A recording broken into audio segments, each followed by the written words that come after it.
Tuition में आपकी JDS classes स्वागत करता हूं। आज हम अध्ययन करेंगे क्लास 9 का गति चैप्टर का पहला अध्याय का पार्ट 2 होगा। इसमें हम पढ़ेंगे आज अदिश राशि एवं सदिश राशि।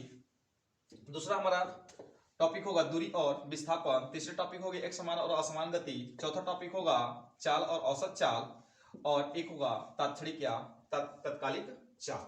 आइए हम देखते हैं अदिश राशि क्या होती है। अदिश राशि अदिश राशि वह राशि होती है जिनको व्यक्त करने के लिए दिशा की आवश्यकता नहीं होती बल्कि केवल परिमाण की आवश्यकता होती है।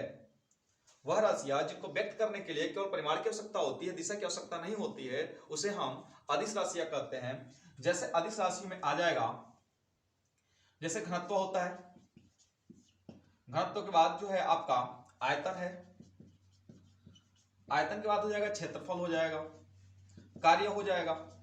ये सब चीजें जो होती है आपकी अदिश राशियां होती है। किनको व्यक्त करने के लिए जो होती है, जैसे हमें करना होगा व्यक्त, अब मान लेंगे जैसे 20 किलोग्राम हमें लिखना होगा, तो 20 किलोग्राम ये सिर्फ जो है हम इसको बताने के लिए हमें दिशा की आवश्यकता नहीं है, बल्कि हमें सिर्फ मैग्नीट्यूड बताने की जरूरत है, परिमाण बताने की जरूरत है। तो परिमाण बताने की जरूरत होगी जिसमें, उसे हम क्या कहेंगे, अदिश राशियां कहते हैं। उसके बाद आती है सदिश राशियां। सदिश राशि, सदिश राशि वह राशि होती है जिनको व्यक्त करने के लिए दिशा के साथ साथ, मतलब यह है सदिश, दिश मतलब हो गया दिशा और स मतलब साथ साथ, अर्थात जिनको दिशा के साथ साथ जो होती है हमें परिमाण की आवश्यकता होगी, परिमाण बताने की आवश्यकता होगी, उसी को हम कहते हैं सदिश राशियां। अब सदिश राशियों में जैसे आता है आपका बल हो गया, त्वरण हो गया, संवेग हो गया, बल है, त्वरण है, संवेग है, ये सब जो चीजें होती है यह सदिश राशियां होती है, क्योंकि इनको बताने के लिए या इनको प्रदर्शित करने के लिए दिशा के साथ साथ जो होती है मैग्नीट्यूड की आवश्यकता होती है, परिमाण की आवश्यकता होती है, इसलिए हम इसे सदिश राशियां कहते हैं। जैसे मान लीजिए कि कह दिया जाए कि राम जो है 20 किलोमीटर वह उत्तर पूर्व चलता है, उत्तर और पूर्व चलता है। अब उत्तर पूर्व बता दिया गया तो ये डायरेक्शन को व्यक्त कर दिया, साथ ही साथ जो है यह मैग्नीट्यूड को व्यक्त कर रहा है, इसलिए जो होगी यह सदिश राशि होगी। उसके बाद जो आता है हमारा, अब हम पढ़ेंगे दूरी। और दूरी जो होती है, दूरी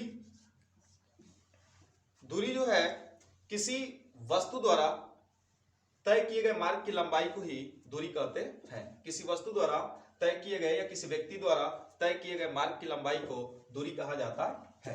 दूरी जो होती है यह एक अदिश राशि होती है। दूरी जो है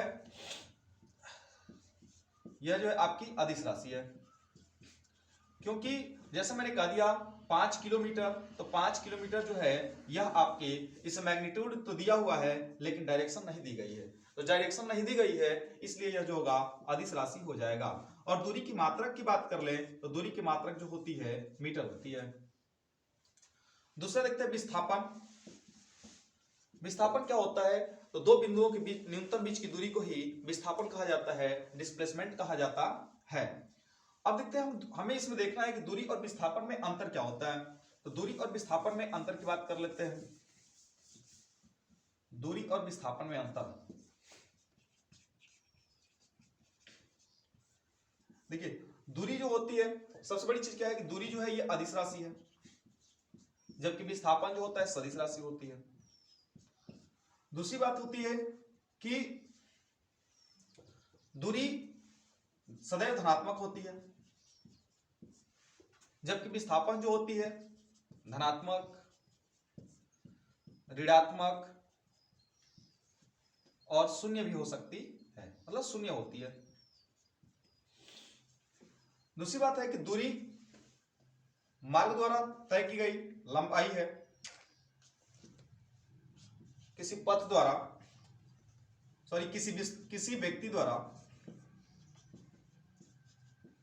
किसी व्यक्ति या वस्तु द्वारा तय की गई मार्ग की लंबाई, तय की गई मार्ग की लंबाई जो है वही क्या कहलाती है, दूरी कहलाती है। जबकि विस्थापन जो होती है दो वस्तुओं के बीच की या दो बिंदुओं के बीच की न्यूनतम दूरी होती है। तो ये था विस्थापन और दूरी में अंतर। अब देख लेते हैं, यदि मान लीजिए एग्जाम्पल पे देखते हैं। एग्जाम्पल, यदि कोई वस्तु, यदि कोई गाड़ी ए से बी तक जाती है, ए से बी तक 500 मीटर की दूरी तय करती है,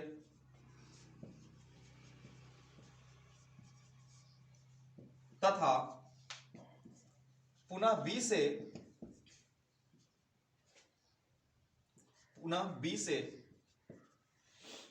सी तक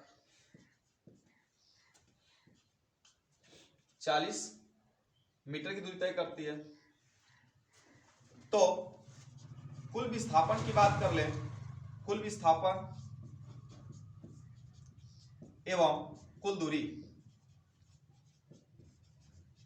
कुल विस्थापन एवं कुल दूरी जो होगी, वह विस्थापन जो होगा ए से बी तक के बीच की दूरी, और साथ ही साथ जो है बी से सी तक की दूरी।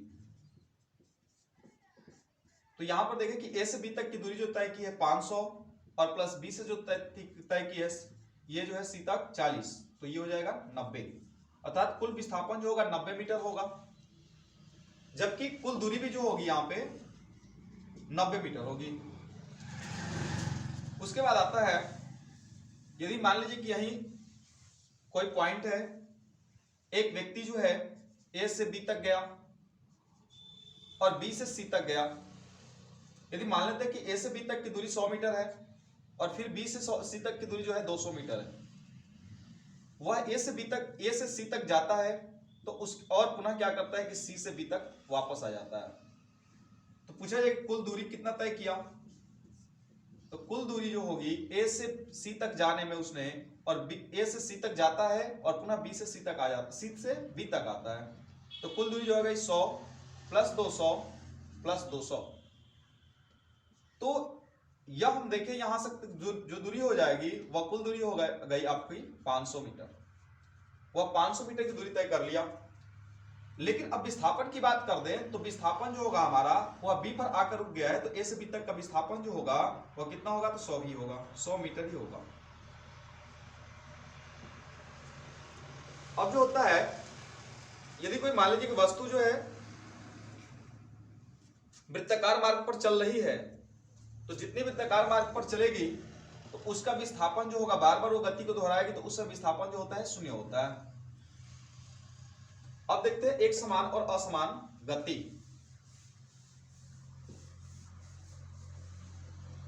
एक समान गति क्या होगी,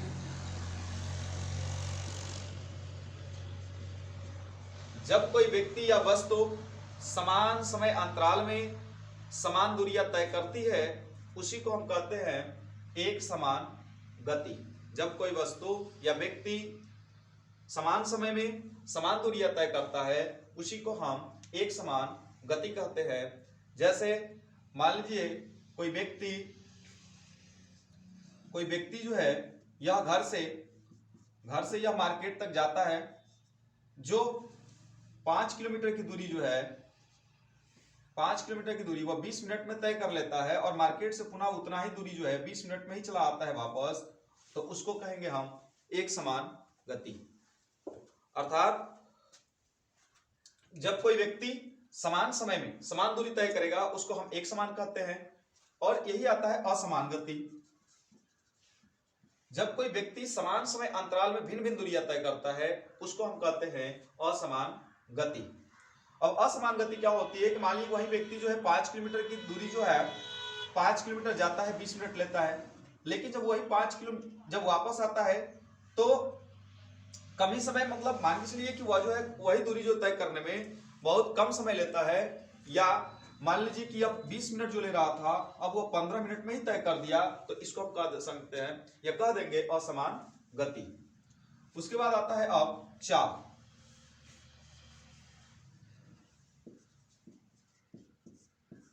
चाल क्या होता है, एकांक समय में चली गई दूरी को ही क्या कहते हैं, चाल कहते हैं। किसी वस्तु द्वारा एकांक समय में चली गई दूरी ही या तय की गई दूरी को ही चाल कहते हैं।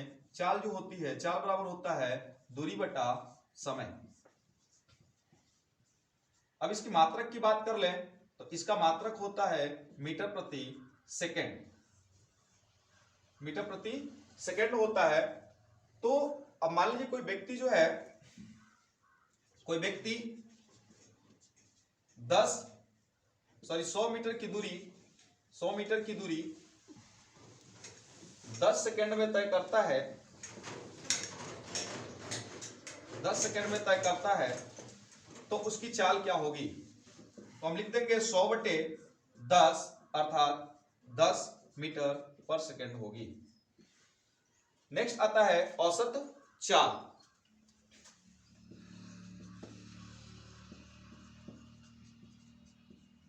औसत चाल क्या होती है? किसी वस्तु द्वारा तय की गई कुल मार्ग की लंबाई तथा कुल समय के अनुपात को ही हम औसत चाल कहते हैं।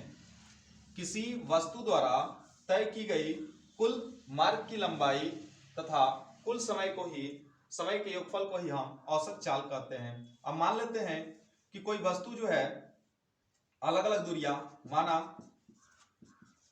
कि वस्तु